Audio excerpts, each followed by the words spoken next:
Hello, good morning student. आज मैं आपको सदिश के घटक के बारे में बताऊंगा।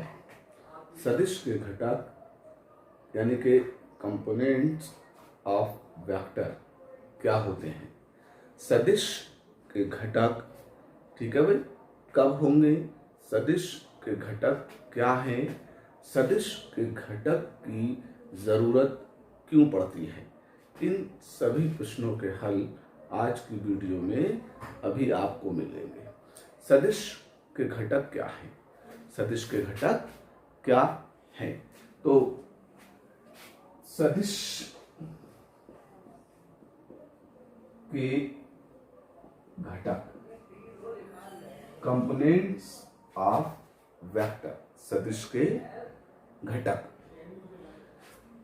जब कोई सदिश किन्हीं दो अक्षों के बीच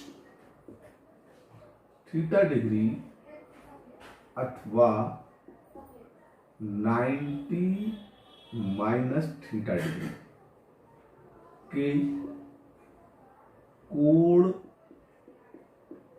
पर कार्य करता है, कोण पर कार्य करता है, तो उस सदिश का मापांक या मान दोनों तलों पर बढ़ जाता है, दोनों तलों पर बढ़ जाता है। सदिश का मापांक दोनों तलों पर बढ़ जाता है। दोनों तलों पर सदिश के मापांक के जो हिस्से हो जाते हैं, वही हिस्से सदिश के घटक कहलाते हैं, वही हिस्से सदिश के घटक कहलाते हैं। दोनों तलों पर बढ़ जाता है तो सदिश के मापांक का बढ़ जाना सदिश के घटक कहलाता है, सदिश के घटक कहलाता है। फिर देखें, जब कोई सदिश किन्हीं दो अक्षों के बीच थीटा डिग्री या 90 माइनस थीटा डिग्री, भाई जाहिर सी बात है कि दो अक्ष परस्पर 90 डिग्री के कोण पर काम करते हैं। अब अगर एक अक्ष के साथ सदिश ने थीटा डिग्री का कोण बनाया है, तो दूसरे अक्ष के साथ वो 90 माइनस थीटा का कोण बनाता है। अब कोण पर कार्य करता है तो उस सदिश का मापांक दोनों तलों पर बढ़ जाता है, यानी कि उस सदिश का जो मान है वो दोनों तलों पर बढ़ जाता है। तो सदिश के मापांक का बढ़ जाना सदिश के घटक कहलाता है। ये तो रही सदिश के घटक की डेफिनेशन, सदिश के घटक की डेफिनेशन है ये। अब सदिश के जब हम घटक करेंगे तो फिर उसे कैसे देखेंगे, ठीक है भाई। देखिए, आप इसे थोड़ा सा टेक्निकल तरीके से समझते हैं और वो टेक्निकल मेथड क्या है उसके बारे में जानेंगे। देखेंगे कि हमारे पास ये दो एक्सिस हैं, एक और दो एक्सिस हो गए, ये होगा दो तल। अब इनके बीच में ये एक हमारा सदिश है, कोई भी सदिश है। तो ये सदिश सपोज दैट हमने बल F लिया है, बल F लिया है, ठीक है भाई, ये सदिश फोर्स F है। अब अगर इसने इस तल के साथ थीटा डिग्री का कोण बनाया है, थीटा डिग्री का, तो इस वाले के साथ ये 90 माइनस थीटा का कोण बनाएगा, 90 माइनस थीटा का कोण बनाएगा। सदिश दो तलों पर था, एक के साथ थीटा का था, दूसरे के साथ 90 माइनस थीटा का था। अब अगर ये सदिश F था तो इस F का कुछ ना कुछ मान होगा, तो अब वो मान इसके शीर्ष यानी कि हेड से इस अक्ष पर लंब डालें और इसी के हेड से आप इस अक्ष पर परपेंडिकुलर या लंब को खींचिए, ठीक है भाई।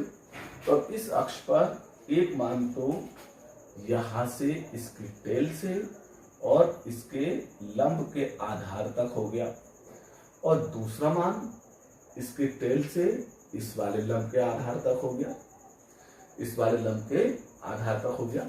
तो ये जो थीटा के साथ है, तो यहां से लेकर यहां तक सदिश का जो मान कहलाएगा, यहां से लेकर और यहां तक जो सदिश का मान कहलाएगा वो इसका क्षैतिज घटक कहलाएगा, क्षैतिज घटक।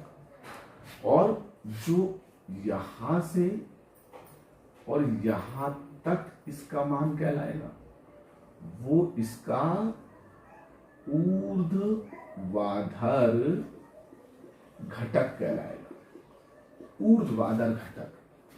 Perpendicular components and horizontal components. तो सदिश के दो घटक हैं। अब मान लो ये F था, तो इस F का कुछ हिस्सा, कुछ मान इस तल पर आया और कुछ हिस्सा, कुछ मान इस तल पर आया। जो इस पर आएगा थीटा वाले तल के साथ में वो क्षैतिज घटक होगा, और जो 90 माइनस थीटा के तल पे आएगा वो इसका ऊर्ध्वाधर घटक होगा। तो क्षैतिज और ऊर्ध्वाधर घटक क्या क्या होते हैं? तो क्षैतिज घटक जो होगा वो थीटा वाले तल के साथ होगा, और जो ऊर्ध्वाधर घटक होगा वो 90 माइनस थीटा वाले तल के साथ होगा। अब घटक लिखे कैसे जाते हैं, घटक को लिखने का तरीका, ठीक है भाई। तो एक बात तो हमारे क्लियर हो गई कि घटक जो होंगे वो दो होंगे, एक हॉरिजॉन्टल और एक वर्टिकल। तो अब अगर हम इसे शॉर्ट नोट्स में लिखना चाहें तो घटक तो आप घटक के बारे में कहेंगे सदिश के मान के हिस्से कहेंगे, सदिश के मान के हिस्से। अब हिस्से कितने हुए?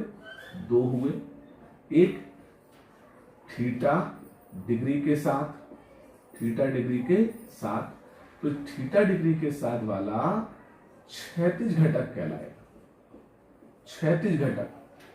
और दूसरा 90 माइनस थीटा डिग्री के साथ वाला, ठीक है, 90 माइनस थीटा डिग्री के साथ वाला, तो ये क्या कहलाएगा? हमारा ऊर्ध्वाधर घटक कहलाएगा, ऊर्ध्वाधर घटक कहलाएगा।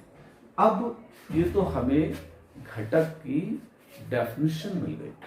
अब घटक को हम निकालेंगे कैसे, उसको जानेंगे। घटक को हम निकालेंगे कैसे, उसको जानेंगे। तो उसके लिए ये तो है घटक की परिभाषा। अब घटक को कैसे निकालेंगे तो इसके लिए मैं अपनी अगली वीडियो आपको बताऊंगा। अगर घटक की डेफिनेशन आपको अच्छी लगी है तो आप सब्सक्राइब कीजिएगा, चैनल को लाइक कीजिएगा और बेल आइकन बजाइएगा।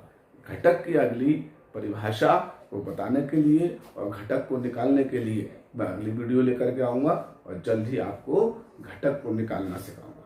तब तक के लिए इतना ही। नमस्कार।